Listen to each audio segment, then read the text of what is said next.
Hey, I've got another tutorial for you. Now, as always, if you've never seen it before, right down there is my disclaimer video, a link to it. Watch that one. If you've never seen it, it's not very long. Now, I'm going to showcase for you here my amazing sense of touch. I can identify cards just by feeling the face of them. It seems incredible. Here, I'll just fan off a few. I'll just feel this one right here. And you may want to jot these down to make sure I get them all correct, but we'll go on from here. Alright, let's see. I've got, first one here feels like the Jack of Diamonds. Let me just check, make sure I got that right. Ooh, nailed it. Excellent. Alright, let's see. I'll grab another one here. Along with the Jack of Diamonds, we also have the Seven of Clubs. Make sure I got that one too. Yes, alright. Going a little further here. This one's the Nine of Diamonds. Ooh, 3 for 3. Very nice.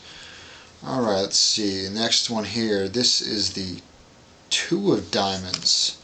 Yeah, all four of them on a roll. Alright, let's see here. Look at the last card off the whole deck here for the last one. Feels like Four of Clubs, I think. Yes, I got all 5 of those cards. And of course, you know, you believe me, right, when I tell you I got all 5 of those, right? What, you're saying you don't? Because I guess I could go ahead and show you if you really want to that I did in fact have the Jack of Diamonds, Seven of Clubs, the Nine of Diamonds, the Two of Diamonds, and the Four of Clubs. All 5 cards, just as I said. Now this one operates off one of the oldest principles in mentalism called the one-ahead method. Basically, I'm one card ahead of the audience and actually one card ahead of what I'm calling the entire time. And the presentation is probably 99% of making this trick work. You got to present it properly and believable, otherwise people aren't going to be impressed or enjoy it. The only thing you need to know for this to work is the bottom card of the deck. And this is how I prefer to glimpse the bottom card. This is my natural shuffle motion, so this is what works for me. But right here at this point, I can see this card. So then when I go to shuffle, I make sure it falls first. And now I know the bottom card's the Seven of Diamonds. So from this point, it's all presentation. I feel this here to say, yes, that's the seven of Diamonds. Let's see if I got that right. Yes, I did. I thought I was right, but just wanted to make sure. And of course, when I see this, this is actually the Nine of Clubs. So then when I feel down to the next card, I say, let's see, this one feels like the Nine of Clubs. Whatever this one was is what I call here. And then I, to check myself, take a glimpse of the card and drop it back down, not letting the audience see it. Now usually, by the second card for sure, someone's going to say something like, well, why don't we get to see them, or something like that, or are you going to let us see the cards? And a good response for that is something along the lines of, well, why do you need to see the cards? I can tell what they are. I don't need you to tell me, or something like that, a little snarky.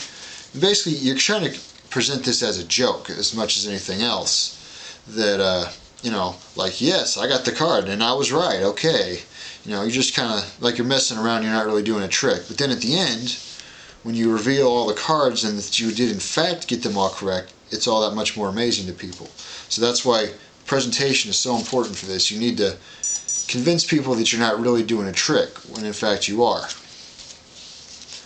And all you do is at the end, when you get to that last card, you don't actually have to look at it at this point for the trick to work, but since you looked at all the others, you should. And when you get to the end, instead of dropping it on top, slide it underneath and pick them all up.